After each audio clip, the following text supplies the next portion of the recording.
अगम अंग होते हैं। ठीक है, लास्ट यही बताया था, और इसके अलावा कुछ डेफिनेशंस बताई थी, है ना। स्ट्रस के बारे में मैंने नहीं बताया था कल। आज अपन पढ़ने वाले हैं स्ट्रस चक्र के बारे में। ठीक है, स्टार्ट है। ओके,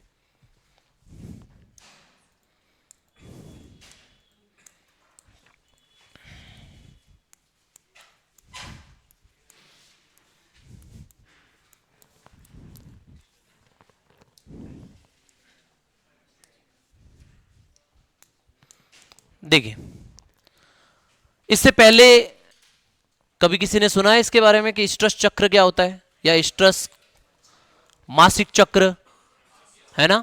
तो देखो, मानव में जिस प्रकार से मासिक चक्र होता है, ठीक है, प्राइमेट्स जो होते हैं, प्राइमेट्स में कौन कौन आते हैं, बंदर, मानव, ये सब, लंगूर, ये सब जो है वो किस में आते हैं, प्राइमेट्स में आते हैं। प्राइमेट्स जो होते हैं उनमें तो मासिक चक्र पाया जाता है, और वही मासिक चक्र की तरह जो है वो जानवरों में जो पाया जाने वाला चक्र होता है वो कौन सा होता है, स्ट्रस चक्र।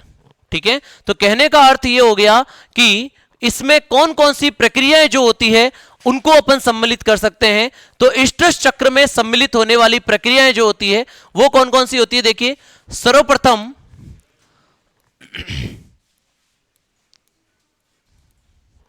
अंडाशय में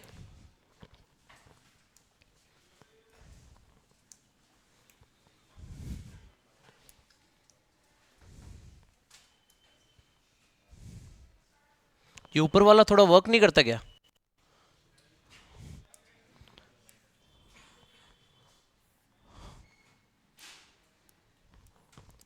देखिए, अंडाशय में पुटक निर्माण, अंडाणु निर्माण,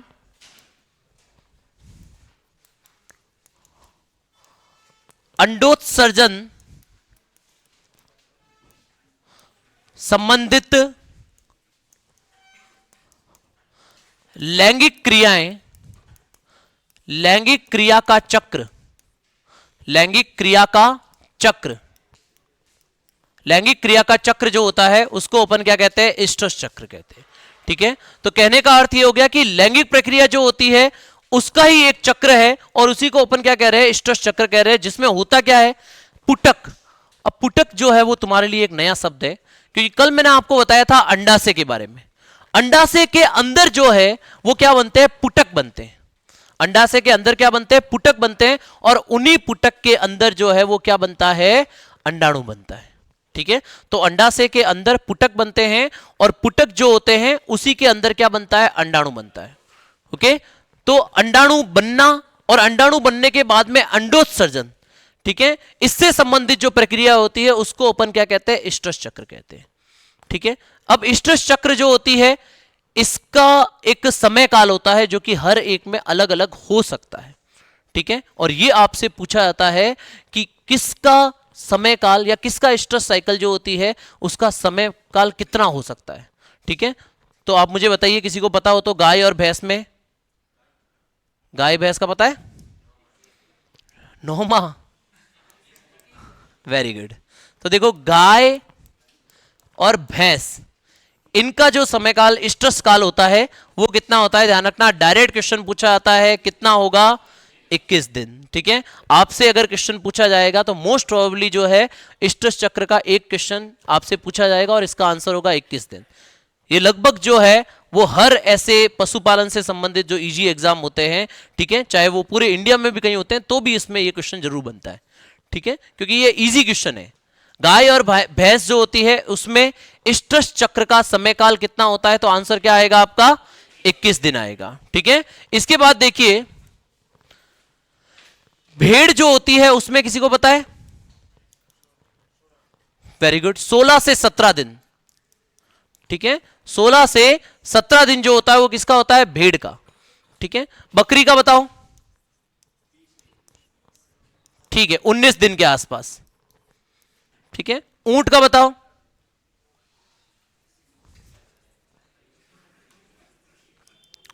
ऊंटनी का बताओ, 23 दिन। ऊंटनी का कितना होता है, 23 दिन। ठीक है, तो देखो हर एक का समय काल जो होता है वो क्या हो सकता है, अलग अलग हो सकता है। घोड़ी का बताओ। हाँ, घोड़ी का भी 21 दिन के आसपास होता है। ठीक है, कुतिया जो होती है उसका थोड़ा ज्यादा है और वो होता है 6 माह के आसपास, क्योंकि कुतिया जो होती है वो पॉलीस्ट्रस नहीं होती। पॉली का मतलब होता है एक से ज्यादा। पॉली शब्द सुना है कभी? अपन बोलते हैं ना पॉली यानी बहु। ठीक है, बहु वो बहु नहीं, बहुरानी वाली। बहु का मतलब एक से अधिक संख्या में। ठीक है, तो पॉली शब्द अपन किसके लिए उपयोग लेते हैं? एक से अधिक के लिए। तो याद रखना, दो प्रकार के जानवर हो सकते हैं, या तो पॉलीस्ट्रस हो सकते हैं या डाइस्ट्रस या मोनोस्ट्रस हो सकते हैं। ठीक है, तो कुतिया जो होती है उसमें साल में केवल 2 बार जो है वो स्ट्रस चक्र आता है। साल में केवल 2 बार जो है वो स्ट्रस चक्र आता है। बाकी इन सभी में गाय भैंस वगैरह ये सभी जो होते हैं इनमें स्ट्रस चक्र जो होता है वो बहुत बार। देखो 21 दिन के हिसाब से देख लो, महीने में देख लो, महीने में एक बार हो गया, यानी 12 महीने में 12 बार तो होगा ही होगा मिनिमम। ठीक है, तो कहने का अर्थ ये हो गया कि स्ट्रस चक्र जो होता है वो क्या होता है, एक अंडोत्सर्जन वाली प्रक्रिया है। ठीक है, जिसमें क्या हो रहा है, अंडे का उत्सर्जन हो रहा है और उसी समय काल में जो है वो गाय भैंस बकरी भेड़ ऊंटनी ये सारे जो होते हैं वो लैंगिक क्रियाओं में क्या हो जाते हैं, सक्षम हो जाते हैं। ठीक है, और उस समय जो है यदि समागम होता है तो बछड़ा उत्पन्न होने के चांसेस जो है वो ज्यादा होते हैं। ठीक है, तो अब कब ये चीज हो सकती है और कब नहीं हो सकती है उसके बारे में अपन देखेंगे। ठीक है, तो देखो पहले तो आपको यह पता होना चाहिए, एक चीज मैंने बता दी, मोनोस्ट्रस वाला याद मत रखो, तुम याद रखो डाइस्ट्रस। ठीक है, डाइस्ट्रस का मतलब अभी मैंने क्या बताया था, डाई का मतलब क्या हो गया, 2। डाई का अर्थ क्या हो गया, 2, और स्ट्रस का मतलब स्ट्रस चक्र। ठीक है, तो कहने का अर्थ क्या हो गया, यदि साल में स्ट्रस चक्र कितने होते हैं, साल में 2 स्ट्रस चक्र होते हैं। ठीक है, तो उसके लिए अपन लेते हैं डाइस्ट्रस, और डाइस्ट्रस में एक एग्जांपल जो होता है वो आपको याद रखना है किसका, उसमें ध्यान रखना साल में कितनी बार स्ट्रस होंगे, 2 बार। और एक होता है पॉलीस्ट्रस, और पॉलीस्ट्रस का अर्थ क्या हुआ कि साल में 2 से अधिक बार, साल में 2 से अधिक बार यदि स्ट्रस चक्र दर्शाया जाता है तो उसे अपन क्या कहेंगे, साल में 2 से अधिक बार अगर स्ट्रस चक्र दर्शाया जाता है उसको अपन क्या कहेंगे, पॉलीस्ट्रस। तो स्ट्रस चक्र तो आपको समझ में आ गया। अब पॉलीस्ट्रस के एग्जांपल अभी अपन ने देखे, सारे गाय भैंस भेड़ बकरी ऊंटनी घोड़ी ये सब जो होते हैं उनमें क्या होता है, पॉलीस्ट्रस होती है। ठीक है, तो याद रखना डाइस्ट्रस और एक मैंने आपको बता दिया पॉलीस्ट्रस।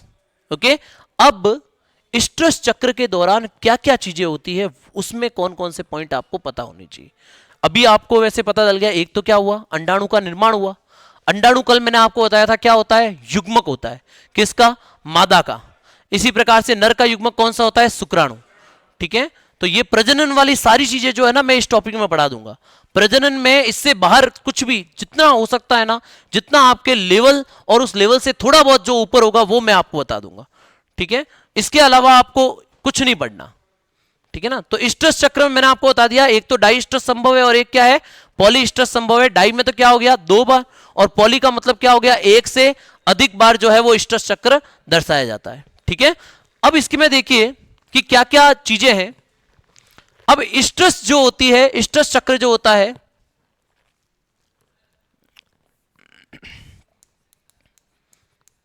स्ट्रस चक्र जो होता है इसमें टोटल कितने भाग होते हैं, इसको जो है वो 4 अलग अलग भागों में विभक्त किया गया है, जिसमें सबसे पहला होता है प्रोस्ट्रस। ये नाम बहुत इंपॉर्टेंट है। पहला तो क्या हो गया, प्रोस्ट्रस, यानी स्ट्रस से पहले, स्ट्रस चक्र से पहले। दूसरा होता है स्ट्रस, यानी वो साइकिल जिसमें क्या होता है, स्ट्रस आती है। ठीक है, तीसरा जो होता है उसको बोलते हैं मैट स्ट्रस, यानी जस्ट क्या हो गया, स्ट्रस के बाद। प्रो का मतलब पहले, मैट का मतलब जस्ट बाद में। ठीक है, और डाई स्ट्रस मतलब सबसे अंतिम। तो ये स्ट्रस की सारी समय काल को जो है वो अलग अलग भागों में बांटा हुआ है। अब ये अलग अलग भागों में इसलिए बांट दिया ताकि तुम्हें पता चले कि किस में क्या होगा। ठीक है, तो एक एक दो दो पॉइंट जो है इसके याद रखने हैं। सबसे पहला तो स्ट्रेस से पहले क्या होगा। अच्छा, स्ट्रेस अभी तक किसी को नहीं पता चला है कि पता नहीं हमें क्या हो रहा है क्या नहीं हो रहा स्ट्रेस। तो देखो, तुमने अगर कभी देखा हो जिसके घर पे गाय और भैंस है, तो तुमने एक चीज सुनी होगी, गाय जो है वो हीट में है, या गाय जो है वो बोल गई। मारवाड़ी में क्या हो कि गाय जो है वो बोल गई। बोल गई मतलब ये नहीं है कि गाय जो है वो कुछ कह गई किसी को, ठीक है। बोल गई अपन बोलते हैं, मारवाड़ी में ही बोलते हैं कि गाय बोलड़ी है ना, वो गाय बोलड़ी है, गाय बोल गई आज सुबह ही बोल गई, ठीक है। अब आसपास वाले जिनको पता ही नहीं है, जिनके घर में गाय भैंस नहीं है, वो तो यही सोचते हैं कि गाय और कहीं बोल गई अड़ी, है ना। तो गाय बोलगी का अर्थ वहां पर यही है कि वो स्ट्रेस में है। और स्ट्रेस में होता है तब क्या होता है फिर, जो घरों में अगर घर पे रहते हो तो, बाकी अगर तुम्हें बताओ तो मम्मी कॉल करती है, फिर ये एआई वर्कर आते हैं, ठीक है। वो एक डब्बा डाल करके, कैन जो होता है वो डाल करके, और इसके बाद में उसमें स्ट्रो रखी होती है। उस स्ट्रो जो होती है उसको एआई गन में डाल करके, और इसके बाद में वो क्या करते हैं, कृत्रिम गर्भाधान, ठीक है। और नहीं तो उनको क्या करते हैं, ये तो था कृत्रिम तरीका। प्राकृतिक में क्या होता है, सांड के पास ले जाके छोड़ देते हैं।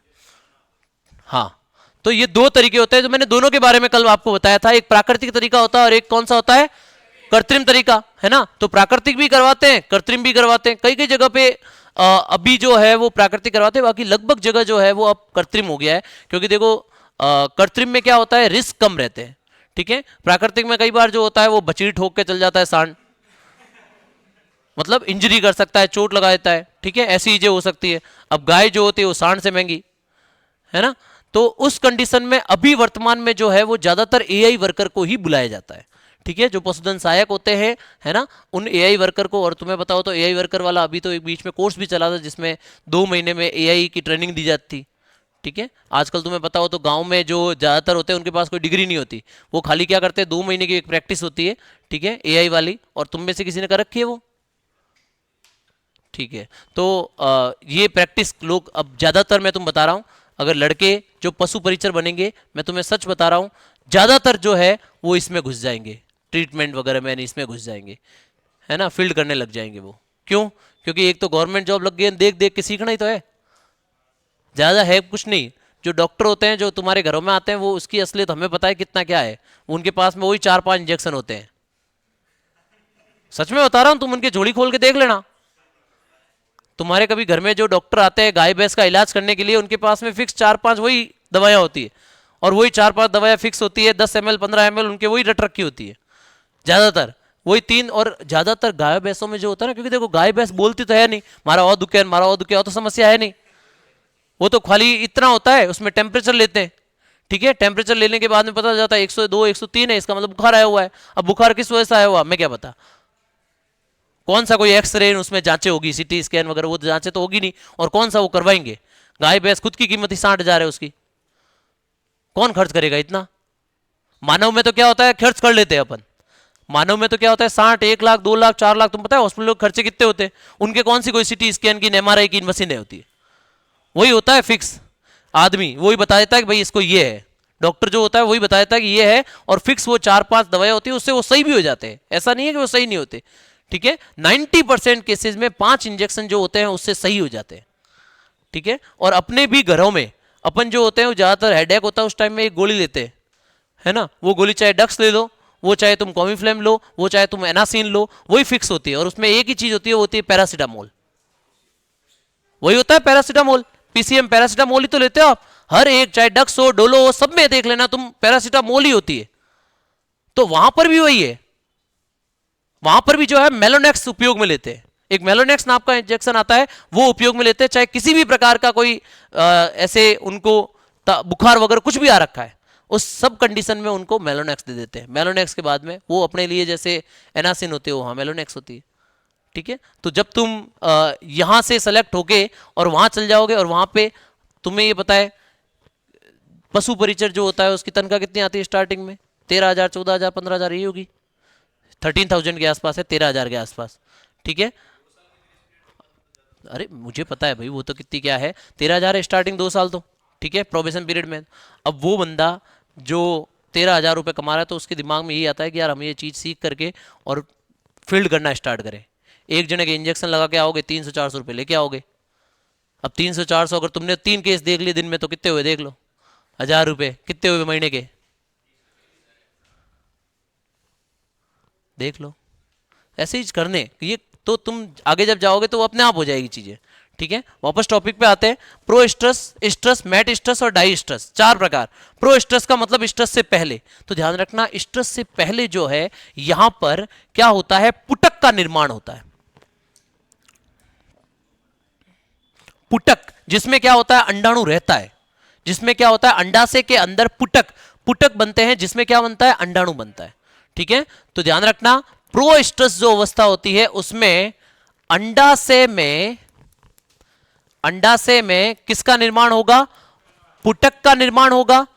ठीक है, और वो पुटक जो होता है वो किसका निर्माण करेगा, अंडाणु का निर्माण करेगा। तो अंडाणु का निर्माण जो होता है वो कहां पर हो गया, प्रो स्ट्रेस में हो गया। ठीक है, अब अगली जो अवस्था होती है वो होती है स्ट्रेस, और स्ट्रेस ही अवस्था होती है जब गाय जो है वो किस में आती है, हीट में। ठीक है, गाय हीट में आती है, इसी अवस्था में गाय हीट में आती है, और गाय हीट में आती है इसी अवस्था में लगभग जो है वो क्या होता है, अंडोत्सर्जन होता है। इसी अवस्था में क्या होता है, लगभग अंडोत्सर्जन होता है, यानी अंडे का उत्सर्जन होता है। ठीक है, अब अंडाणु का उत्सर्जन हो गया। मैट स्ट्रेस जो होती है उसमें क्या बनता है, जो बाकी बचा पुटक होता है, बाकी बचा पुटक, देखो हुआ क्या, ये अंडाशय है मान लो, इसमें ये क्या बन गया, पुटक बन गया, और उस पुटक के अंदर जो है वो क्या है, अंडाणु। ठीक है, अगली अवस्था में क्या हो गया, ये जो अंडाशय था यहां से ये जो पुटक था, इस पुटक में से कौन निकल गया, अंडाणु जो था वो क्या निकल गया बाहर, तो इसको अपन ने क्या बोल दिया, अंडोत्सर्जन। ठीक है, तो अब जो ये बाकी बचा हुआ पुटक है जिसमें अंडा निकल गया, ठीक है, ये बाकी बचा पुटक जो होता है वो कार्पस ल्यूटियम का निर्माण करता है। ध्यान रखना उसको अपन क्या कहते हैं, सीएल, कार्पस ल्यूटियम कहते हैं। ये कार्पस ल्यूटियम मैं इसलिए बता रहा हूं क्योंकि कल तुमने कहा था प्रोजेस्टेरॉन हार्मोन, याद आ रहा है, कल मैंने आपको बताया था प्रोजेस्टेरॉन, तो मैंने कहा था इसको बचा के रखो, अभी मैं इसके बारे में नहीं बताऊंगा। ठीक है, मैंने कहा था मैं इसके बारे में आगे बताऊंगा, लेकिन अभी इसके बारे में मत याद रखो क्योंकि कल अपन ने देखा था हार्मोन कौन सा, एस्ट्रोजन। कौन सा हार्मोन था, तो मादा जनन हार्मोन जो था वो कौन सा था, एस्ट्रोजन। आज अपन देख रहे हैं एक और हार्मोन जो कौन स्त्रावित करता है, कार्पस ल्यूटियम। तो कार्पस ल्यूटियम जो है वो कौन सा हार्मोन स्त्रावित करता है, प्रोजेस्टेरॉन। तो नया एक हार्मोन याद रखना, कार्पस ल्यूटियम जो स्त्रावित करता है उसका नाम क्या होता है, प्रोजेस्टेरॉन। ये होता है प्रोजेस्टेरॉन हार्मोन। ठीक है, तो दोनों ही, चाहे एस्ट्रोजन और प्रोजेस्टेरॉन, दोनों ही जो है वो मादा जनन से संबंधित हार्मोन है। लेकिन एस्ट्रोजन जो था वो क्या हो रहा था, अंडाशय से, और ये अंडाशय में क्या होता है, जो पुटक होती है वो बचा हुआ भाग होता है जिसको अपन क्या बोलते हैं, कार्पस ल्यूटियम। ठीक है, अब डायरेक्टली जो है वो आप कहीं भी पढ़ोगे, आपके बुक में या कहीं भी लिखा हुआ होगा, कार्पस ल्यूटियम जो है वो क्या स्त्रावित करता है, प्रोजेस्टेरॉन। लेकिन आपको ये भी पता होना चाहिए कार्पस ल्यूटियम होती क्या है, रटना नहीं है, समझना भी है कार्पस ल्यूटियम क्या होती है। तो कार्पस ल्यूटियम क्या होती है, पुटक था, पुटक में से अंडाणु निकल गया, अंडाणु निकलने के बाद बाकी बचा भाग जो होता है वो क्या बना दिया, कार्पस ल्यूटियम। ठीक है, और वो कार्पस ल्यूटियम क्या करता है, प्रोजेस्टेरॉन। ठीक है, अब देखो डाइस्ट्रस में 2 कंडीशन हो सकती है, और दोनों कंडीशन क्या क्या होती है इन दोनों के बारे में मैं बताता हूं आपको। देखो डाइस्ट्रस में 2 अलग अलग कंडीशन हो सकती है, या तो निषेचन हो जाए, या तो क्या हो जाए, निषेचन हो, और दूसरा निषेचन ना हो। चलो बताओ निषेचन के बारे में मैंने कल बताया था, क्या होता है निषेचन, नर और मादा क्या आगे, नर और मादा के युग्मकों का संलयन, नर और मादा युग्मकों का संलयन क्या कहलाता है, निषेचन कहलाता है। तो ध्यान रखना, या तो क्या हो गया, देखो मादा ने अंडाणु तो मादा ने अंडाणु तो जो रिलीज कर दिया, अब अगर नर जो है वो स्पर्म यानी शुक्राणु अंदर की तरफ भेज रहा है, चाहे आप प्राकृतिक तरीके से या कृत्रिम तरीके से, किसी भी तरीके से जो है वो शुक्राणु अंदर आ रहा है, तो उस केस में क्या हो जाएगा, उनके मध्य संलयन हो जाएगा। तो उसके मध्य जो संलयन होता है उस प्रक्रिया को अपन क्या कहते हैं? निषेचन। निषेचन हुआ तब तो क्या हो जाएगा? भ्रूण का निर्माण होगा। क्या होगा? भ्रूण का निर्माण होगा। और भ्रूण निर्माण होने के बाद में पूरा गर्भकाल, पूरा गर्भकाल पूर्ण होने के बाद, कल मैंने एक और डेफिनेशन बताई थी जिसका नाम था प्रसव, याद है सबको? ठीक है, तो गर्भकाल पूरा करेगा और गर्भकाल पूरा करने के बाद में प्रसव होगा। जब तक प्रसव नहीं होगा तब तक नया चक्र स्टार्ट नहीं होगा, यह भी याद रखना। नया चक्र जो है वो स्टार्ट नहीं होगा जब तक प्रसव नहीं हो जाता। अब निषेचन नहीं हो तो क्या होगा? निषेचन नहीं हुआ तो ज्ञापन नहीं हुआ, और प्रेगनेंसी नहीं है तो ना तो भ्रूण का निर्माण होगा, ना ही कोई गर्भकाल होगा, ना कोई प्रसव होगा। तो निषेचन ना होने पर पुनः जो है वो स्ट्रस चक्र या नई स्ट्रस चक्र जो है वो शुरू हो जाता है। देखो बहुत अच्छे से मैं चीजों को बता रहा हूं, अगर तुम चीजें को समझ लोगे, ठीक है ना, तो इसके बाद में जो है वो तुम्हें इनको पढ़ने में मजा आएगा। अगर नहीं समझ में आएगा तो फिर दिक्कत है। और खुद है ना एक क्यूरियोसिटी खुद में लाओ कि इन चीजों के बारे में जानो, है ना, गाय भैंस, क्योंकि तुम पशु परिचर बनने वाले हो ना, तो उनके बारे में जानना पड़ेगा तुम्हें। और तुम अगर सोच रहे हो कंपटीशन इजी है, अगर हम जो है वो रट के निकाल लेंगे रैंक, तो रट के निकाल भी लोगे ना तो वो आगे काम नहीं आएगी। आगे ये सब चीजें जो है वो तुम्हारे बेसिक चीजें हैं जो तुम्हारे काम आने वाली, वहां पे एग्जाम में काम आने वाली, ठीक है, या आगे जब तुम पशु परिचर बनने के बाद में जब फील्ड में जाओगे तब तुम्हारे काम आने वाली, ठीक है ना। तो यहां पर देखो मैंने अभी आपको बताया है कि दो तरह की चीजें हो सकती है स्ट्रेस में, या तो निषेचन हो या निषेचन ना हो।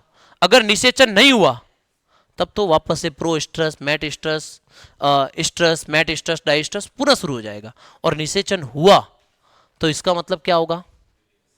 इसका मतलब क्या हुआ कि पूरा वापस से जो गर्भकाल होता है ना वो पूरा करेगा। 9 माह 11 दिन गाय का अलग अलग होता है, ठीक है, वो भी मैं आपको आगे बताऊंगा, ठीक है। तो वो पूरा गर्भकाल पूरा करने के बाद जो है वो क्या होगा?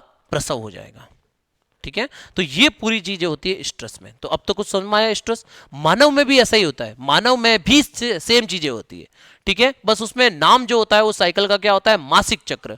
और मासिक चक्र इसलिए होता है क्योंकि वो पूरे माह का होता है, 28 दिन का होता है पूरा, ठीक है। तो मानव का जो चक्र होता है, जैसे स्ट्रेस जो होता है वो कितने दिन का होता है? 21 दिन का, ठीक है। मानव में जो होता है और उनमें जो होता है वो चेंज ये होता है कि स्ट्रेस जो होता है, स्ट्रेस कभी देखिए तुमने गाय जो है वो बोलती है तो उनके गाय में जो है वो वेजाइना से जो है वो केवल म्यूकस आता है। म्यूकस समझते हो? एकदम पतली सी एक धार आती है, ठीक है, जो कैसे चिकनी सी होती है, और वो जो धार होती है वो केवल श्लेष्मा होता है, उसमें किसी भी प्रकार का रक्त नहीं होता।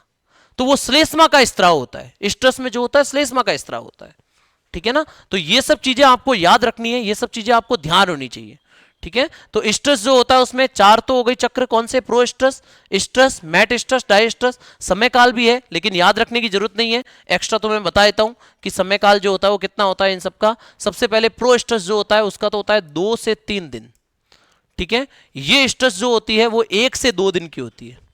मैट स्ट्रेस जो होती है वो लगभग 3 से 5 दिन की होती है। और जो डाई स्ट्रेस होती है वो सबसे बड़ी होती है, जो कि 13 से 15 दिन की हो सकती है, ठीक है। सबसे बड़ी चक्र जो होती है वो कौन सी होती है? डाई स्ट्रेस होती है। और सबसे छोटी चक्र जो होती है वो किसमें क्या होती है? स्ट्रेस होती है, ठीक है। तो ये इस तरह की थोड़ी बहुत चीजें जो है वो आपको पता होनी चाहिए, ठीक है। तो स्ट्रेस क्या होता है समझ आया? अंडाशय में पुटक बना, उस पुटक से अंडाणु बना, वो अंडाणु निकल गया, ठीक है, और वो अंडाणु अगर शुक्राणु के साथ में निषेचित हुआ तो भ्रूण बनेगा, और नहीं हुआ तो वापस नया चक्र शुरू हो जाएगा। ये इतनी सी चीज है बस, ठीक है ना। और आई कि नहीं आई समझ में?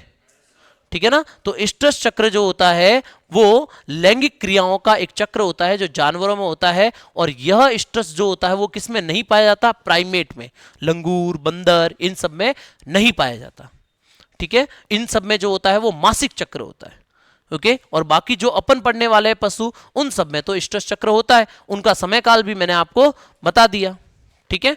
अब समागम क्रियाएं जो होती है उनके लिए एक शब्द प्रयुक्त होते हैं, ठीक है, वो आपसे पूछ सकते हैं, वो डायरेक्ट रटने वाली चीजें हैं, ठीक है, वो मैं आपको बता देता हूं। समागम प्रक्रिया जानते हो क्या होती है?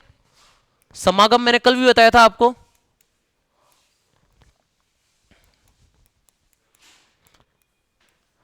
समागम क्रिया होती है कि नर तथा मादा पशु के मध्य शारीरिक संबंध जो होता है उसी को अपन क्या कहते हैं, समागम क्रिया कहते हैं।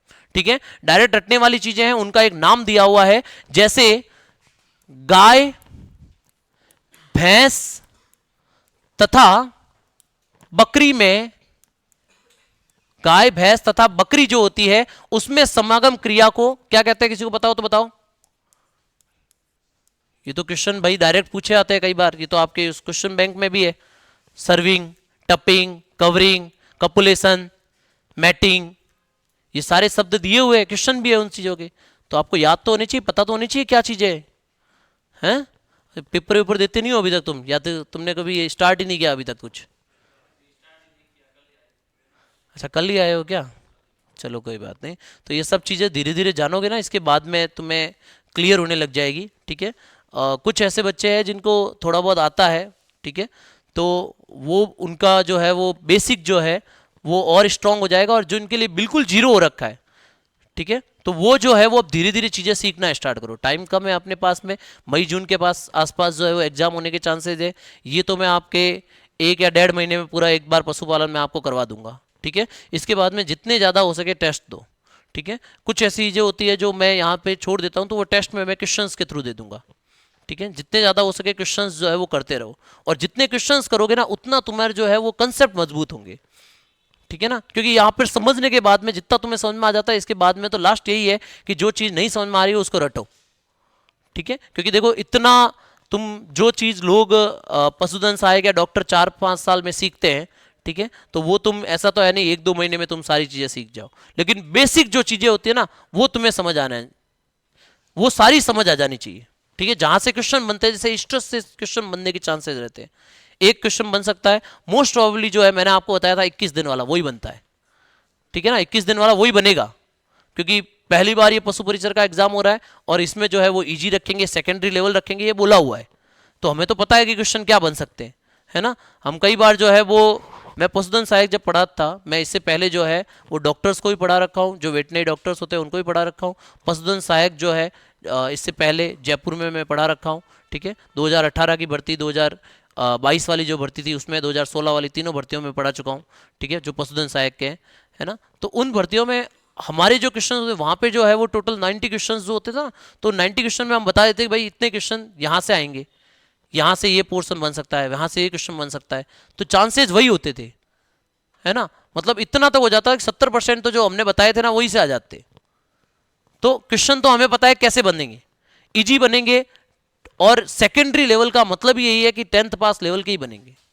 ठीक है, और जो आपकी अभी ये बुक आ रही है, जो प्रतिज्ञा की बुक है, ठीक है, उसमें सारी की सारी चीजें जो है वो आपकी एनसीईआरटी से ली हुई है, सारी की सारी चीजें जो है आपके एनसीईआरटी से ली हुई है। ठीक है ना, तो वैसे उसमें थोड़ा सा एक्स्ट्रा है, बट वो एक्स्ट्रा तुम्हारे लिए सही है, क्योंकि वो तुम्हें 5-6 क्वेश्चन जो आउट ऑफ द सिलेबस जो लोग नहीं कर पाते, जो बच्चे जो है रैंकर्स बच्चे जो होते हैं उनके लिए जो क्वेश्चन होते हैं वो 5-6 क्वेश्चन होते हैं, जो आपको कंप्लीट करवाएंगे। जो पशुधन सहायक बच्चे हैं ना वो भी आपके साथ में फॉर्म भरेंगे, जो पशुधन सहायक के तैयारी कर रहे थे ना बच्चे, वो भी आपके साथ में फॉर्म भरेंगे। ठीक है, पिछली बार जो है लगभग 30,000 बच्चों ने फॉर्म भरा था, तो वो 30,000 तो आपके साथ में कंपीट करेंगे, तो उन 30,000 से लड़ने के लिए जो है वो आपको वेटनरी स्ट्रांग करनी पड़ेगी, और उनको उनके वेटनरी स्ट्रांग है, क्यों है, क्योंकि वो 2 साल, ये जो चीजें तुम 1-2 महीने में पढ़ोगे वो 2 साल पढ़ते आ रहे, 2 साल से वो पढ़ते आ रहे, है ना। तो कंपटीशन उनसे कैसे बनाना है, उसके लिए तुम्हें यहां चीजें स्ट्रांग करनी पड़ेगी, है ना। और ये जितना ज्यादा तुम क्लासों में रहोगे उतना ज्यादा तुम्हें चीजें समझ आ जाएगी। ये ध्यान रखना, एक तो रटना बुक को देख करके, और दूसरा चीजें समझना, उसमें बहुत फर्क होता है। ठीक है ना, तो देखो गाय भैंस बकरी जो होती है उनमें समागम क्रिया के लिए एक शब्द प्रयोग होता है, और उसको अपन क्या कहते हैं, सर्विंग कहते हैं। ठीक है, इसी प्रकार से भेड़ जो होती है उसके लिए क्या शब्द उपयोग लेते हैं, वेरी गुड, उसके लिए एक शब्द उपयोग लेते हैं टपिंग। ठीक है, इसके बाद में बकरी का तो आ गया। ठीक है, इसके बाद में घोड़ी के लिए, घोड़ा घोड़ी समागम क्रिया क्या होती है? उसके लिए समागम क्रिया याद रखना कवरिंग। ठीक है, कवरिंग। कुत्ता और बिल्ली में जो समागम क्रिया होती है उसके लिए अपन प्रयुक्त लेते हैं कपलिंग। ठीक है, एक जो मोस्ट इंपोर्टेंट है ऊंट में, ठीक है, उसके लिए एक ऐसा शब्द है, बहुत अच्छा शब्द है, लखाना। ठीक है ना, ये शब्द उपयोग लेते हैं। ठीक है ना, तो इसमें मोस्ट इंपोर्टेंट जो है वो आपको या तो पूछ सकते हैं सर्विंग का, या भेड़ का, और या ऊंट का। बाकी इन दोनों में इतना कुछ नहीं है। अरे कहां एक्सपोर्ट हो रही है तो, वाह। तो गाय, भैंस और बकरी, ये तो हो गया सर्विंग। ठीक है, ऊंट का हो गया लखाना और भेड़ का हो गया टपिंग। ठीक है, बाकी घोड़ी, कुत्ता, बिल्ली का ज्यादा नहीं पूछा जा सकता। ठीक है, इसमें चांसेज है कि ये 2 और 3, इनसे आपके क्वेश्चन बन सकते हैं। ठीक है, थोड़ा लिख लीजिए, इसके बाद में आगे पढ़ता।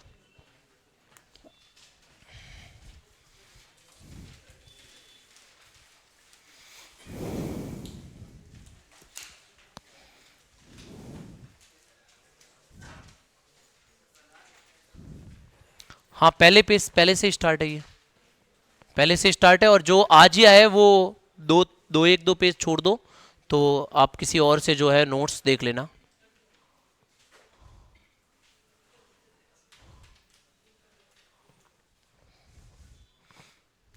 इसमें घोड़ी का भी लिख दो, मैंने बोला था बट लिखा नहीं इसमें।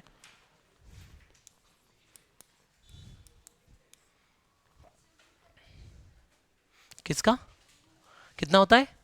नहीं होता। कौन से सर ने लिखवाया था? जिसने भी लिखवाया था। ठीक है, ऊंटनी का 23 दिन होता है। ठीक है,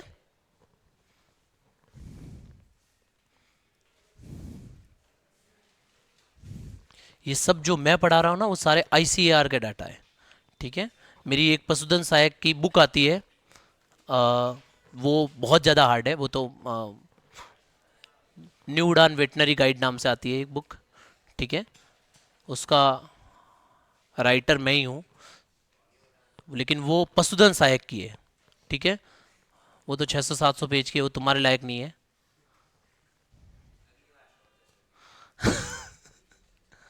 ये सब डेटा जो है मैंने उसमें दे रखे हैं।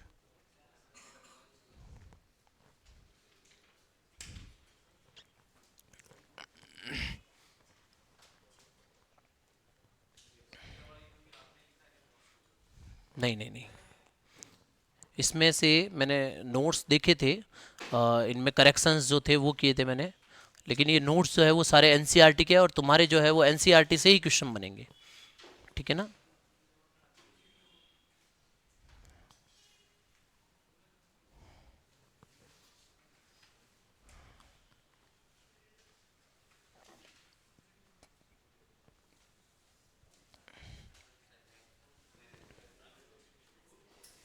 आगे ले, रुको।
चलें आगे। देखो अब इसके बाद में ये है कि आपने अपन सीरीज वाइज चल रहे हैं। स्ट्रेस, स्ट्रेस के बाद में क्या हुआ, निषेचन। निषेचन की परिभाषा कल मैंने आपको बता दी थी, ठीक है। इसमें एक दो चीजें आपको और याद रखनी है कि शुक्राणु और अंडाणु, तुम्हें अगर पता है एक तुम दैनिक ये साइंस भी पढ़ रहे होंगे अभी, और हाँ नहीं साइंस अभी यहाँ तो पढ़ी होगी ना, क्योंकि साइंस थोड़ी बहुत तो इसमें आती है ना, इसमें पशु परिचय वाले में भी आएगी। मुझे ये बताओ अगुणिता और द्विगुणिता ये दोनों शब्द का अर्थ क्या होता है?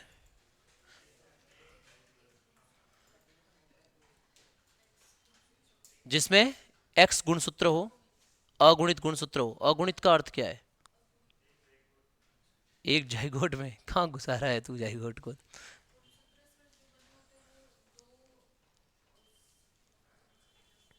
गुणसूत्र दो क्रोमोसोम से बने होते हैं। गुणसूत्र और क्रोमोसोम एक ही चीज है। देखो बड़ा सिंपल सा मैं तुम बताता हूँ, बहुत सिंपल सी चीजें समझो, है ना। ये साइंस की चीजें भी है ना, जो साइंस में काम आती है ना। देखो हमारे एक कोशिका में, एक कोशिका के अंदर एक केंद्रक पाया जाता है। हमारे शरीर की कोशिका में क्या पाया जाता है? केंद्रक। और केंद्रक में एक्स आकार की एक संरचना होती है जिसे हम क्या कहते हैं? गुणसूत्र। वापस सुनना, ये साइंस की चीज है, पशुपालन में अभी आऊंगा इसमें। पहले मैंने बताया एक कोशिका जो होती है, उस कोशिका के अंदर जो है वो क्या होता है? एक केंद्रक होता है।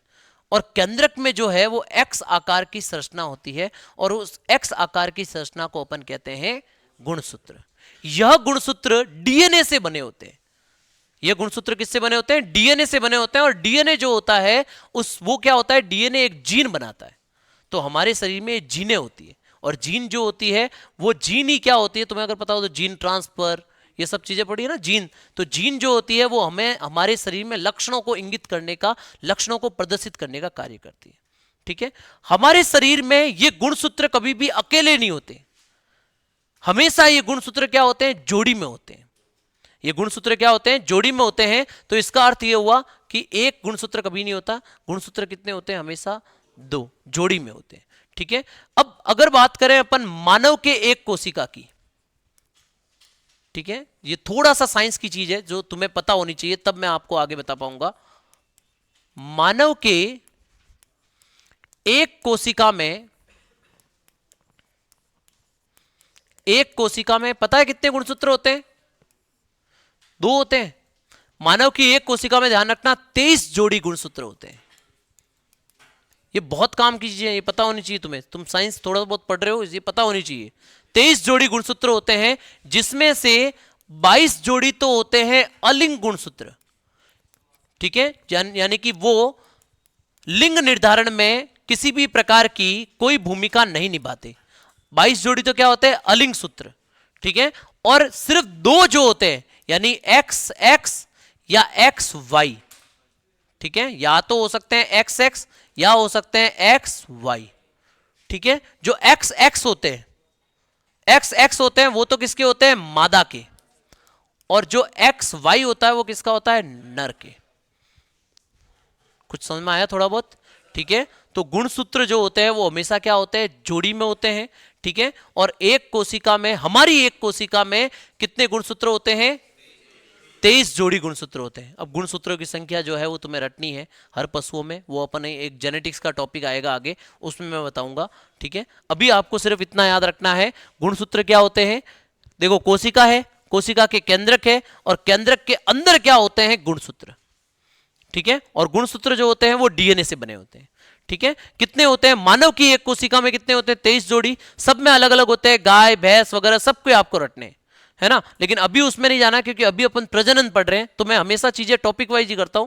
तो अभी जो है मैं यहां पर इसलिए ये बता रहा हूं क्योंकि 23 जोड़ी जो गुणसूत्र है, ठीक है, ये 23 जोड़ी में से क्या हुआ कि हर एक जो गुणसूत्र है वो एक जोड़े में है ना। और इसी चीज को जो है वो अपन क्या कहते हैं? द्विगुणिता। इसी चीज को अपन क्या कहते हैं? द्विगुणिता, ठीक है। अगर ये 23 अलग अलग हो गए, मतलब 23 जोड़ी थे, अब जोड़ी अलग अलग हो गई, तो उसको अपन क्या कहते हैं? अगुणिता। उसी को अपन क्या कहते हैं? अगुणिता। तो कहने का अर्थ क्या हो गया? द्विगुणित का अर्थ होता है यदि गुणसूत्र क्या हो? अरे बोलो, यदि गुणसूत्र क्या हो, तो गुणसूत्र जोड़ी में हो तो इसको क्या कहेंगे, और यदि गुणसूत्र क्या हो, अकेला हो, ठीक है, तो अगुणिता का अर्थ होता है यदि गुणसूत्र क्या हो, एकल गुणसूत्र हो। एकल का मतलब अकेला गुणसूत्र होता है, तो उसको अपन क्या कहते हैं, अगुणिता। अब ये दो चीजें मैंने क्यों बताई है उसके सुनिए, उसके बारे में सुनिए, क्योंकि आपसे क्वेश्चन जो पूछा जाता है पशुपालन में वो क्या पूछा जाता है। तो देखिए, नर से जो युग्मक निकलता है, उस युग्मक का नाम कल मैंने आपको बताया था, उस युग्मक का नाम क्या होता है। ध्यान रखना, नर की जो कोशिकाएं होती है, चाहे वो किसी भी प्रकार का पशु हो, हर कोशिका कैसी होती है, द्विगुणित। हर कोशिका कैसी होती है, द्विगुणित। लेकिन जो शुक्राणु बनता है, वो शुक्राणु हमेशा कौन सा होता है, अगुणित होता है। वो शुक्राणु हमेशा कौन सा होता है, अगुणित। कहने का मतलब, अगर मान लो ये जो नर है उसमें 46 गुणसूत्र है, तो मुझे बताओ शुक्राणु में कितने गुणसूत्र होंगे, 23। वापस सुनो, देखो, नर तुम्हारे अंदर जो कोशिकाएं हैं, ठीक है, उसमें गुणसूत्र कितने होते हैं, 46। लेकिन जिसमें 46 गुणसूत्र होंगे कोशिका में, उसके शुक्राणु में हमेशा आधे ही आते हैं, क्योंकि अर्धसूत्री विभाजन होता है। एक विभाजन होता है जिसका नाम होता है अर्धसूत्री विभाजन, जिससे गुणसूत्र क्या हो जाते हैं, आधे। तो आधे जो होते हैं वो एक शुक्राणु में जाते हैं, दूसरे शुक्राणु में आधे चल जाते हैं। तो ध्यान रखना, यहां पर क्या याद रखना है, शुक्राणु जो होते हैं वो हमेशा क्या होते हैं, अगुणित। अब मुझे बताओ, गाय जो होती है यदि उसमें 60 गुणसूत्र है, तो मुझे बताओ गाय के शुक्राणु में कितने गुणसूत्र होंगे। यदि किसी में 40 है तो कितने होंगे, यदि किसी में 50 है तो कितने होंगे, कुछ आया समझ में, तो आधे होंगे। हमेशा शुक्राणु में गुणसूत्र जो सामान्य कोशिका होती है उससे क्या होते हैं, आधे होते हैं, ठीक है। और इसी को अपन क्या कहते हैं, अगुणित। तो शुक्राणु हमेशा क्या होते हैं, अगुणित। नर से शुक्राणु बना, और मादा जो होती है, मादा पशु जो होता है उससे क्या बना, मादा पशु जो होता है उससे बनता है अंडाणु। तो ध्यान रखना, चाहे शुक्राणु हो चाहे अंडाणु हो, युग्मक हमेशा क्या होते हैं, अगुणित। युग्मक हमेशा क्या होते हैं, अगुणित, ठीक है। और अगुणित के लिए अपन एक शॉर्ट में लिखते हैं एन, इसके लिए भी क्या लिखेंगे, एन, ठीक है। लेकिन जो पशु होते हैं ये क्या होते हैं, 2n। 2n का मतलब क्या हो गया, जोड़ी में। 2n का मतलब क्या हुआ, जोड़ी में, ठीक है। तो वापस से बताओ, शुक्राणु और अंडाणु क्या होती है इनकी गुणिता, अगुणित या द्विगुणित, अरे बोलो, अगुणित होते हैं, ठीक है। खाना वाना खा के आते हो सुबह, नहीं खा के आते, अब जाके खाओगे, है ना। तो आराम से बाद में नींद ले लेना, बढ़िया, है ना। अभी थोड़ा सा कंसंट्रेट करो, फोकस करो, 2-5 मिनट। क्या बताया मैंने आपको कि शुक्राणु और अंडाणु हमेशा क्या होते हैं, अगुणित। शुक्राणु और अंडाणु क्या होते हैं, अगुणित होते हैं। और इन अगुणित शुक्राणु और अंडाणुओं के आपस में मिलने की प्रक्रिया को अपन ने क्या नाम दिया था, अरे क्या नाम दिया था। तो देखो, अगुणित अगुणित दोनों आपस में मिले, क्या बन गए, द्विगुणित। और इस तरह से नया एक जीव निर्माण होता है। नया जो जीव होता है वो हमेशा क्या होगा, द्विगुणित, ठीक है ना। जो पशु होगा वो हमेशा क्या होगा, द्विगुणित होगा, ठीक है ना। तो यहां पर याद रखना, शुक्राणु और अंडाणु आपस में मिले, और इन दोनों के मिलने से सबसे पहली कोशिका जो बनती है उसका नाम होता है युग्मनज, ठीक है। और वो युग्मनज जो होता है वो क्या होता है, 2n होता है। तो n और n आपस में मिले, क्या बन गया, n और n आपस में मिले, क्या बना, यानी कि अगुणित अगुणित आपस में मिले, क्या बना, द्विगुणित। यानी अब गुणसूत्र की संख्या वापस क्या हो गई, डबल। यानी कि जो नया अब जीव बनेगा उसमें तो गुणसूत्र समान होंगे, फिर वो आधे शुक्राणु बनाएगा, आधे गुणसूत्र वाले शुक्राणु बनाएगा। मादा होगी तो आधे शुक्राणु वाले, आधे अंडाणु वाली, आधे गुणसूत्र वाला अंडाणु बनाएगा, और फिर से क्या होगा, शुक्राणु और अंडाणु का निषेचन होगा, फिर क्या बन जाएगा, नया जीव, जिसमें क्या होगा, द्विगुणित। ये इस प्रकार की प्रक्रियाएं चलती रहती है, ठीक है। अब ये जो युग्मनज बना है, ये युग्मनज आगे जाकर,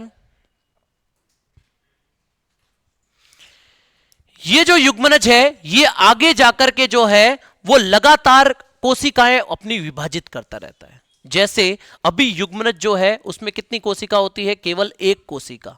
अब ये विभाजित होगा, और विभाजित होकर के कितनी बनाएगा, 2, 2 से 4, 4 से 8, ऐसे लगातार उसमें अंदर। अब ये क्या चल रहा है, निषेचन हो गया। निषेचन होने के बाद में अब भ्रूण कैसे बन रहा है मैं उसके बारे में बता रहा हूं, क्योंकि अपन धीरे धीरे देखो चल रहे। कल मैंने आपको बताया जनन तंत्र, है ना, आज मैंने बताया इस्ट्रस, फिर मैंने बताया निषेचन। अब निषेचन हो गया तो क्या होगा, गर्भ भ्रूण बनेगा, है ना। तो वो गर्भ में भ्रूण कैसे बनता है ना। एक छोटी सी एक स्पर्म और एक अंडाणु जो कि इतने इतने से होते हैं, उनसे एक इतना बड़ा जीव जो होता है वो कैसे बनता है, उसके बारे में मैं आपको बता रहा हूं। ठीक है, तो उसमें जो है युग्मनज बनेगा सबसे पहले, और युग्मनज बनने के बाद जो है वो लगातार 2, 4, 8, 16 ऐसे कोशिकीय अवस्था जो होती है वो बनती रहती है। ठीक है, और ये जो कोशिकीय अवस्था होती है इनके अलग अलग नाम भी होते हैं। ठीक है, जो मैं आपको बता रहा हूं, बट आपको याद रखो या नहीं रखो कोई जरूरी नहीं है। एक को तो बोलते हैं मोरूला, 8 से 16 वाली स्टेज जो होती है उसके लिए अपन उपयोग शब्द में लेते हैं मोरूला, 8 से 16। ठीक है, 8 से 16 वाली जो स्टेज होती है उसके लिए लेते हैं मोरूला, और 16 के बाद में जो भी स्टेज होती है उसके लिए अपन उपयोग लेते हैं कोरूला। ठीक है, एक तो हो गया मोरूला और एक हो गया कोरूला, ये स्टेज होती है।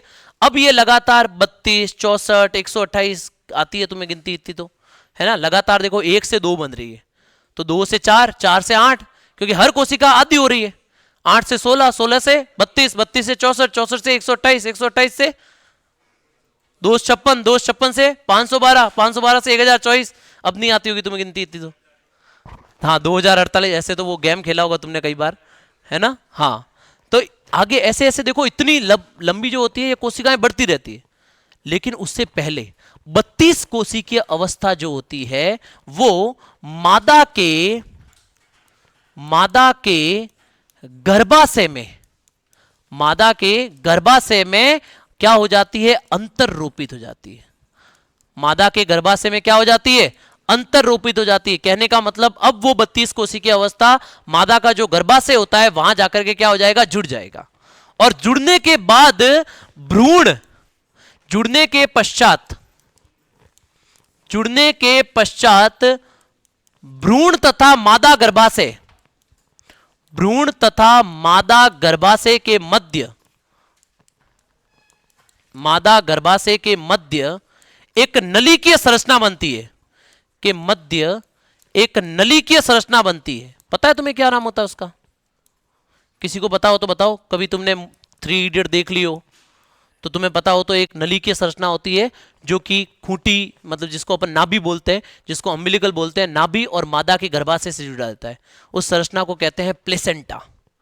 उस संरचना को क्या कहते हैं, प्लेसेंटा। और उसको ही हिंदी में कहते हैं अपरा। ये तुमने पहली बार सुना है शब्द प्लेसेंटा, या सुन रखा है? सुन रखा है ना। जिसने सुन रखा है अच्छी बात है, जिसने नहीं सुना है वो ध्यान रखना। जुड़ने के पश्चात अब वो भ्रूण जो है वो मादा गर्भाशय के मध्य एक नलिकीय, मादा गर्भाशय और दोनों के मध्य, ठीक है, एक नलिकीय संरचना का निर्माण करता है,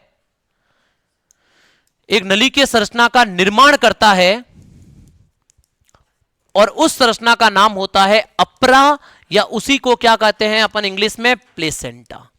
ठीक है, अब यही प्लेसेंटा जो होता है वो 9 माह या पूरे के पूरे गर्भकाल तक क्या करेगा, चाहे भ्रूण को कुछ खाना पीने के लिए चाहिए तो भी वो वहीं से आएगा, अगर उसको ऑक्सीजन चाहिए तो भी वहीं से आएगा, अगर उसको CO2 निकालनी है या मूत्र निकालना है तो वो सब कुछ जो है वो प्लेसेंटा से ही जाएगा। ठीक है, जितना भी एक्सचेंज होता है, जितना भी परिवहन होता है भ्रूण और माता के बीच में, वो सारा अब जो है वो किससे होगा, अपरा से होगा। ठीक है, और ये अपरा जो है जब तक बच्चे का जन्म नहीं हो जाता तब तक यह अपरा जो होती है वो बच्चे को संपूर्ण क्रियाएं करवाती है।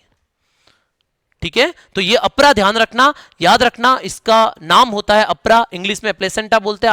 आपसे डायरेक्ट क्वेश्चन पूछा जा सकता है कि जब भ्रूण जो है वो मादा के गर्भाशय में होता है तो उस समय भ्रूण तथा मादा के गर्भाशय के मध्य पाया जाने वाला एक संबंध जो होता है वो किससे होता है, प्लेसेंटा या फिर अपरा से होता है। ठीक है, चलो तो थोड़ा बहुत लिख लो अब वापस से, शायद 2 पेज ही लिखवाए मैंने, ये लो।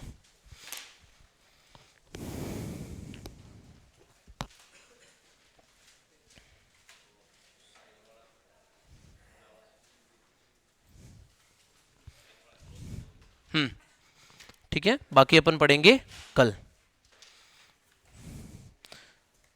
इस संडे के बाद में अपन थोड़ी एक लंबी क्लासें देखेंगे, ठीक है, 2-3 घंटे की, ताकि तुम्हारे थोड़ा खींच